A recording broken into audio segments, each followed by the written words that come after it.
కడప జిల్లా వీరపనాయని మండలం వెల్దుర్తి గ్రామానికి చెందినటువంటి వీరపు శేఖర్ అనే వ్యక్తి తన భార్య వెంకటేశ్వరి అనే ఆమెకు చెడు ఉన్నందున ప్రభుత్వం వారు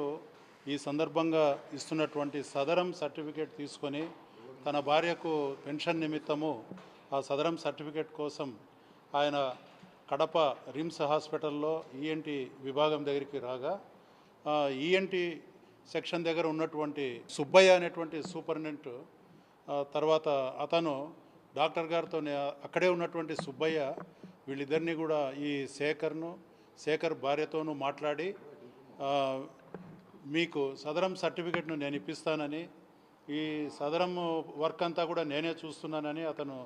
చెప్పి డాక్టర్ గారితో ఈఎన్టీ గారితో నేనే మాట్లాడి మీకు ఆ సర్టిఫికెట్ ఇప్పిస్తానని వాళ్ళను నమ్మించి యాక్చువల్గా తనకు కెపాసిటీ లేకున్నా కూడా తనకు డిపార్ట్మెంట్ సంబంధం లేకున్నా కూడా తనే చేయిస్తానని చెప్పి అతనితో 30,000 లంచం డిమాండ్ చేసి నువ్వు 30,000 లంచం ఇస్తే తప్ప డాక్టర్స్ నీకు ఆ సర్టిఫికెట్ ఇష్యూ చేయరు, ఇవ్వకపోతే పని జరగదు అని బెదిరించి